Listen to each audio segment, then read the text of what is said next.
Hello and welcome दोस्तों, स्वागत है आज की नई वीडियो के अंदर। आज हम बात करेंगे फुल पिरामिड के पैटर्न के बारे में। अभी तक हमने half pyramid, right pyramid, mirror pyramid ये सब बना के देखे थे, इनवर्ट पिरामिड। ओके, अब हम फुल पिरामिड बना के देखेंगे फुल पिरामिड कैसे होता है। ओके, आज हम इसी का प्रोग्राम देखेंगे। अगर कुछ समझ में ना आए तो नीचे कमेंट करके ज़रूर बताइए। अब हम आते हैं अपनी कंप्यूटर स्क्रीन के ऊपर। हम आ गए हैं अपने प्रोग्राम के ऊपर। सबसे पहले इसमें देखिए, सबसे पहले आती है हमारी header file has include issue dot touch, has include colon touch. ये दोनों हमारी हेडर फाइल है। फिर वर्ड में हमारा मेन फंक्शन जहाँ से हमारा प्रोग्राम स्टार्ट हो रहा है। वेरिएबल डिक्लेयर किया हमने इंट आई स्पेस रो के की वैल्यू दी हमने 0। ओके, प्रिंट एफ में enter the number of rows, कि हमें जितनी भी रोज़ चाहिए उसका एंटर कर दो यहाँ पे। स्कैन एफ में परसेंटेज डी, क्योंकि हमने ऊपर इंटीजर यूज़ किया और एड्रेस लोकेट कर दिया हमने रोज़ का।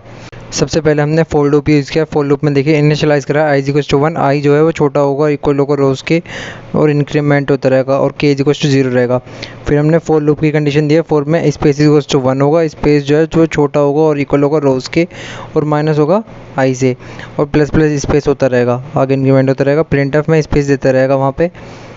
वाइल में क्या कंडीशन दी, k is not equals to 2 multiply by i minus 1, ये कंडीशन दे दी हमने स्टार प्रिंट करवाने के लिए। और प्लस प्लस इंक्रीमेंट होता रहेगा के का, के बढ़ता रहेगा। प्रिंट एफ स्लैशन, क्योंकि वो नेक्स्ट लाइन में प्रिंट करता रहे।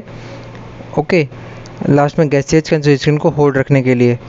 ओके, सिंपल सा प्रोग्राम है। इसमें प्रिंट एफ में स्लैशन इसलिए यूज़ किया है क्योंकि वो नेक्स्ट लाइन में प्रिंट करता रहेगा। अगर एक लाइन में करेगा तो वो सही नहीं रहेगा ना, तो नेक्स्ट लाइन में प्रिंट करेगा तभी तो पिरामिड बनेगा। ओके, अब आते हैं हम अपनी कंसोल स्क्रीन के ऊपर, देखते हैं।